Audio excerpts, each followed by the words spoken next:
comme ça. Ça y est, tu viens d'arriver, c'est quoi Ouais. ton premier sentiment? Super heureux d'être là, content de voir tout ce monde pour m'accueillir. C'est beaucoup d'émotions, hein, forcément, mon fils. Ouais. Et tous les amis qui m'ont aidé. Donc, en fait, c'est beaucoup de temps de préparation. C'est un investissement quand même personnel important, sportif. Mais avant tout, en fait, on se rend compte que c'est une aventure humaine incroyable. Même si c'est une régate en solitaire, en fait, on a du monde en permanence qui nous soutient, qui veille sur nous, qui nous conseille, qui nous aide, donne des coups de main et tout ça. Et c'est le côté humain de l'aventure, même si moi je l'ai faite en solitaire, mais le côté humain de l'aventure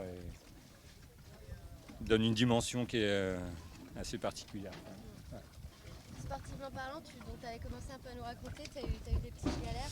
Ouais, de toute façon, on en a tous eu. Hein. Moi, j'en ai eu des petites galères. Hein. Je suis là, donc tout va bien. Hein. Les galères, on a trouvé des solutions. Ouais, j'ai eu un souci avec un spi qui s'est enroulé autour de l'été, qui a duré, et c'était une connerie de ma part, en fait. Donc j'ai pas hésité sur le fait qu'il fallait que je continue sur la bonne route et puis j'allais trouver une solution, quoi. Et puis j'ai eu aussi le vérin, en fait, le vérin du pilote. Quand tu es tout seul, le vérin du pilote, c'est un peu ton coéquipier. Hein. Donc une nuit sous spi, il y avait 20 nœuds de vent et j'étais à 10 nœuds et d'un coup le bateau il est parti au lof.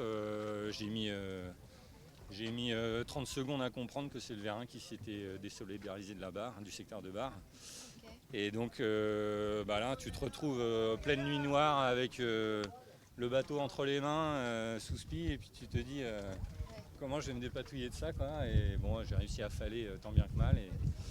Et puis après, réparer tant bien que mal aussi. Donc il va falloir vérifier quand même la chose là. Mais voilà, on en a tous eu des galères. Hein. Ouais.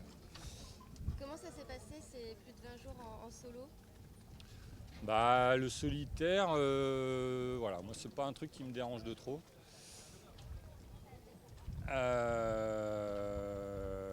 Mais ça fait bizarre de voir du monde. Ouais. T'as croisé un peu des copains sur la route? Ah ouais, au début, avant le Cap Finistère, en fait, j'étais un peu avec un gars de Coursol là, qui était en solitaire aussi. Il y avait 2-3 bateaux le long de Madère aussi. On était 2-3 bateaux à peu près ensemble. Ouais. Cap Finistère un peu, non, ça c'est un peu, on s'est perdu de vue. Et puis après à l'AIS, non, j'ai pas vu grand monde en fait. Non, j'ai pas vu grand monde. Ouais. Et donc là maintenant, pour terminer, ça y est, tu viens d'arriver en Martinique. C'est quoi la première chose que tu as envie de faire là? J'en sais rien. Manger déjà, j'ai un peu faim là. Ouais. Manger un truc frais en fait, manger une orange, un truc Ouais. un truc qui dégouline un peu là, qui donne du goût dans la bouche, du goût quoi, de la saveur, du goût, du frais quoi. Et puis trouver un endroit frais parce que le bateau il est hyper chaud en fait.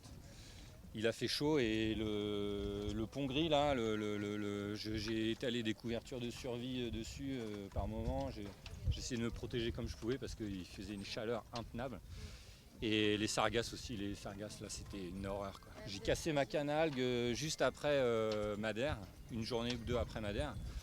Donc j'en ai refabriqué une avec l'anse d'un seau.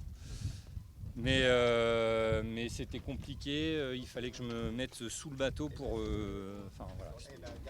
Et c'était galère. Ouais. Et félicitations, Voilà. laisse profiter Merci. tout le monde. Bravo, vraiment. Merci.